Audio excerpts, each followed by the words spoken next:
진실은 한순간에 있으며 현재의 몸과 마음에 있습니다. 조금 전에 있던 순간은 지나가 버리고 현재가 되며 현재라고 하는 순간도 이미 지나면 과거가 됩니다. 모든 것들은 변합니다. 이러한 변화는 오직 자신의 몸과 마음에서 분명하게 확인할 수 있습니다. 그래서 한순간을 알아야 진실을 알 수가 있고 몸과 마음을 알아야 진실을 알 수가 있습니다. 한순간을 알아야 무상고무아를 알 수가 있고 몸과 마음을 알아야 무상고무아를 알 수가 있습니다. 몸과 마음은 매 순간 원인과 결과에 의해 상속됩니다.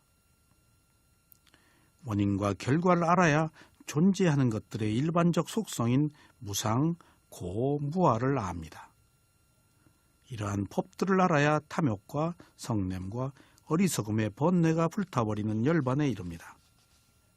사람들이 모두 자기 마음대로 세상을 사는 것이 아닙니다. 자신의 축적된 성향으로 삽니다. 축적된 성향은 과보이며 자신의 성격입니다. 마음은 순간에 일어났다가 사라지고 다음에 일어난 마음은 새로운 마음입니다. 그러므로 내 마음이 굴러가는 것이 아니고 마음에 있는 과보가 굴러가는 것입니다. 과보가 굴러가서 다음 마음을 일으킵니다. 그래서 내 마음대로 사는 것이 아니고 성격대로 사는 것입니다. 수행을 할 때도 모두 자기 성향대로 합니다. 불선 과보가 많은 사람은 바른 것을 왜곡합니다. 그러나 선 과보가 많은 사람은 바른 것을 바르게 봅니다. 부처님의 많은 제자들이 부처님의 지도를 받고 아라한이 된 것처럼 누구나 스승의 바른 가르침을 받아야 합니다. 수행자 여러분, 지난 시간에 이어서 부정관의 7가지 습득에 관한 능숙함의 7번째를 말씀드리겠습니다. 7번째는 한계로서입니다. 비슷한 것의 한계와 비슷하지 않은 것의 한계, 이 2가지 한계가 있습니다. 이 가운데에서 이 부분은 이것에 의해서 위, 아래, 추위로 한정되어 있다고 이와 같이 비슷한 것의 한계를 알아야 합니다. 머리카락은 몸의 털이 아니고 몸의 털도 머리카락이 아니고 이와 같이 섞여 있지 않은 상태를 통해 비슷하지 않은 것들의 한계를 알아야 합니다.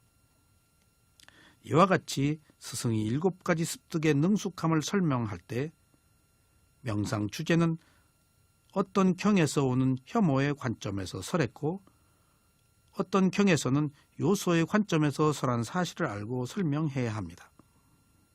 왜냐하면 이것을 대념청에서는 혐오의 관점에서 설하셨고 긴 코끼리 발자국 피유경과 긴 라울레 교계의 경과 요소 분별경에서는 요소의 관점에서 설하셨기 때문입니다. 염신경에서는 머리카락 등에서 색깔의 가시나로 나타나는 사람에 관한 4가지 선정을 설하셨습니다. 요소로 설한 것은 위파사나의 명상 주제이고 혐오로 설한 것은 사마타의 명상의 주제입니다. 여기서는 사마타의 명상 주제가 적절합니다. 이와 같이 7가지 습득의 능숙함을 설명한 뒤 첫 번째 순서에 따라 2번째 지나치게 급하지 않게 3번째 지나치게 느리지도 않게 4번째 산란함을 방지함으로써 5번째 개념을 극복함으로써 6번째 차례대로 내버려 둠으로써 7번째 근본 삼매로서 그리고 8번째, 9번째, 10번째는 3가지 경우로서 습득해야 합니다. 이와 같이 10가지 마음의 습득함을 능숙함으로 설명해야 하겠습니다. 그러면 그 10가지를 살펴보겠습니다. 첫 번째, 순서에 따라서입니다.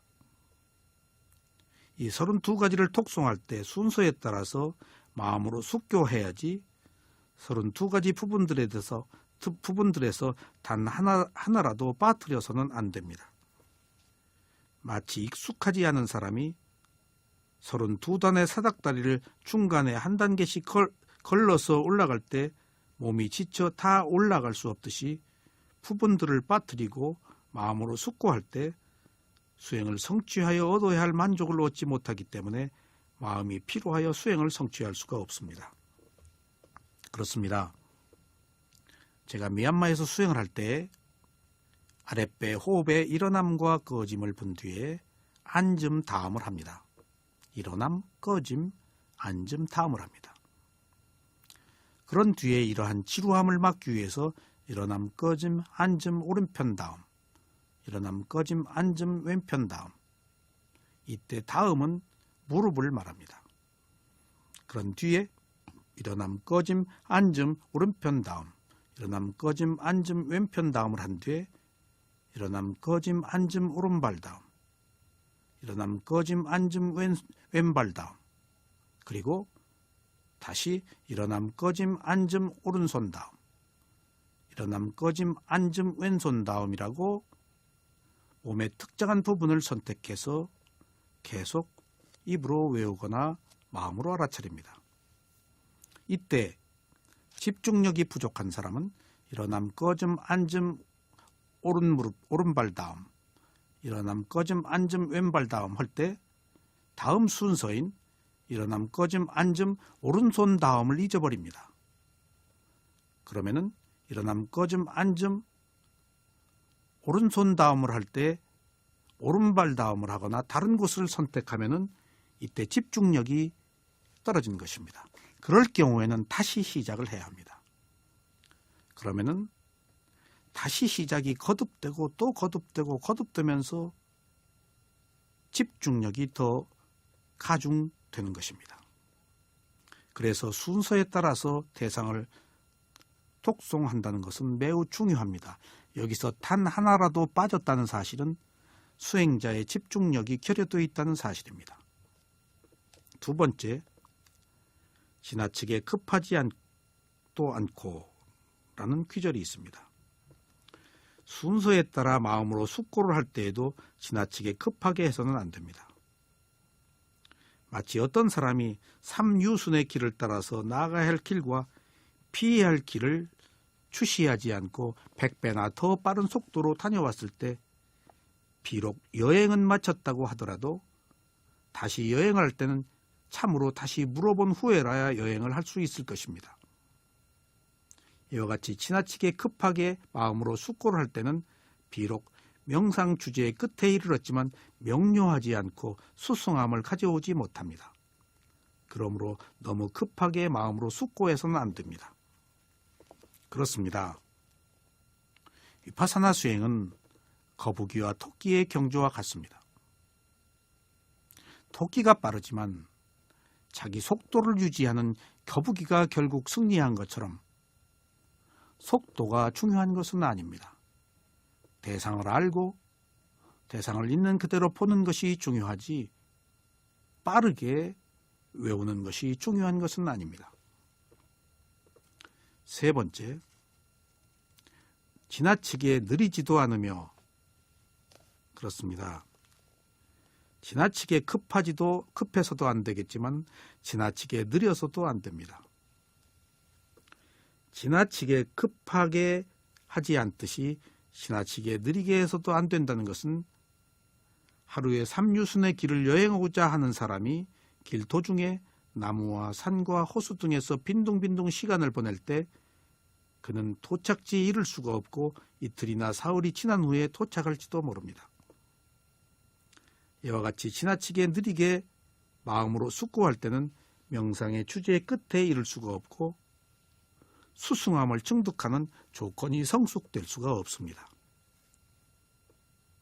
네 번째는 산란함을 방지함으로써입니다. 그렇습니다. 명상 주제를 놓아버리고 밖에 있는 갖가지 대상에 대해 마음이 흩어지는 것을 방지해야 합니다. 만약 산란함을 방지하지 않으면 마치 한 발 넓이밖에 되지 않는 낭떠러지 길을 가는 사람이 자기가 발 디딜 곳을 주시하지 않고 여기저기를 쳐다볼 때 발걸음을 놓쳐버려 백길 낭떠러지에 떨어지는 것처럼 산란할 때는 명상주제를 소홀히 하여 잃어버리게 됩니다. 그럼으로써 산란을 방지하여 마음으로 숙고해야 합니다. 다섯 번째, 개념을 극복함으로써입니다. 이 머리카락, 몸의 털 등은 개념입니다. 그것을 극복하고 혐오스럽다고 마음을 확립시켜야 합니다. 마치 사람이 가뭄의 숲속에서 샘물을 발견하고 그곳에 야자수 잎 등으로 표식을 걸어두고 그 표식의 안내에 따라 와서 목욕도 하고 마시기도 하는 것과 같습니다. 만약 자주 다님으로써 오고 가는 길이 분명해진다면 더 이상 표식은 소용이 없을 것입니다. 그래서 그가 원하는 순간마다 가서 목욕을 하거나 그 물을 마실 수가 있습니다. 이와 같이 먼저 머리카락, 몸의 털이라고 개념을 마음으로 숙고하고 혐오스러운 상태가 분명해지면 그때는 머리카락, 몸의 털이라는 개념을 극복하고 그 대신 혐오스러운 상태를 마음에 두어야 합니다. 처음에는 집중을 위해서 외워야 하겠지만 두 번째는 집중이 되면 이제 그 머리카락과 몸의 털이 가지고 있는 혐오스러움을 아는 것이 수행의 단계입니다. 여섯째, 차례대로 내버려 둠으로써입니다. 나타나지 않는 부분들을 내버려 둘 때 차례대로 내버려 둠으로써 마음으로 숙고해야 합니다. 초심자가 머리카락을 마음으로 숙고할 때 계속해서 마음으로 숙고하여 이 마지막 부분인 오줌에 이르러서야 멈춥니다.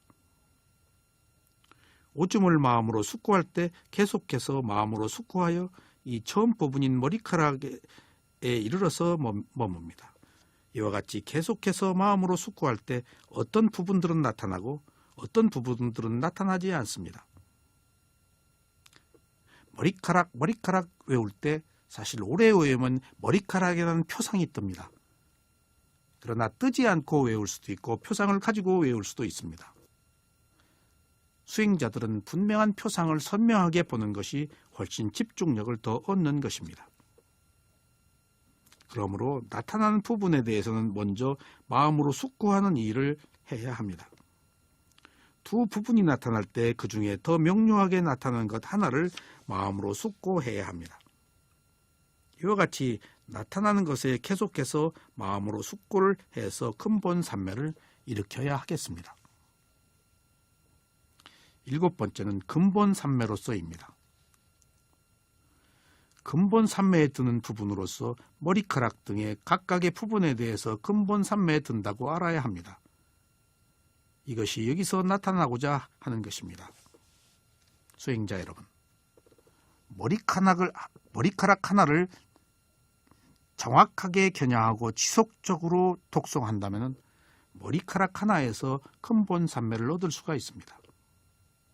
이처럼 몸의 32가지 대상은 어떤 것이나 대상을 정확하게 겨냥하고 알아차림을 지속하면 그 순간 거기에서 선정이 일어납니다. 이때 특별한 대상이 중요한 것은 아닙니다. 어떤 대상이나 어떻게 알아차림을 겨냥하고 어떻게 알아차림을 지속하느냐에 따라서 선정의 단계는 높아집니다. 여덟 번째, 아홉 번째, 열 번째는 세 가지 경우로서 높은 마음과 청량함과 깨달음의 구성 요소에 대한 능숙함을 다룬 것을 말합니다. 수행자 여러분, 다음 구절을 보겠습니다. 비구들이여, 높은 마음을 닦는 비구는 때때로 세 가지 표상을 마음으로 숙고해야 한다. 때때로 삼매의 표상을 마음으로 숙고해야 한다. 때때로 정진의 표상을 마음으로 숙고해야 한다. 때때로 평온의 표상을 마음으로 숙고해야 한다. 비구들이여, 만약 높은 마음을 닦은 비구가 오직 삼매의 표상만을 마음으로 숙고하면 그의 마음은 차칫 게을러질 수 있다. 비구들이여, 만약 높은 마음을 닦은 비구가 오직 정진의 표상만을 마음으로 숙고하면 그의 마음은 차칫 들떠버릴 수가 있다. 비구들이여, 만약 높은 마음을 닦은 비구가 오직 평온의 표상만을 마음으로 숙고하면 그의 마음은 차칫 번뇌를 소멸하기 위하여 바른 삼매에 들지 않을 수 있다. 비구들이여, 그러나 높은 마음을 닦은 비구는 때때로 삼매의 표상을, 정진의 표상을, 평온의 표상을 마음으로 숙고할 때 그때 그의 마음은 부드럽고 적합하고 빛나고 부서지지 않고 번뇌를 멸하기 위해서 바르게 삼매에 든다. 비구들이여, 이 6가지 법을 갖춘 비구는 위 없는 청량함을 실현할 수 있다. 그 무엇이 6인가?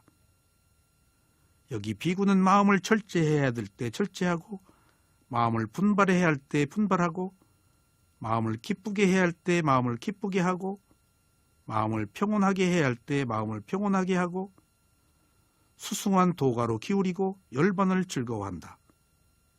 비구들이여, 이 6가지 법을 갖춘 비구는 위 없는 청량함을 실현할 수가 있다. 수행자 여러분, 이것은 청량함을 다룬 경에 있는 내용입니다. 그러나 깨달음의 요소에 대한 능숙함은 비구들이여, 이와 같이 마음이 느슨할 때는 편안함의 깨달음의 구성 요소를 수행할 때가 아니다 라고 근본 삼매에 드는 능숙함의 추석서는 이렇게 설하고 있습니다. 이상이 청정도론에 있는 부정관의 추석서 내용입니다.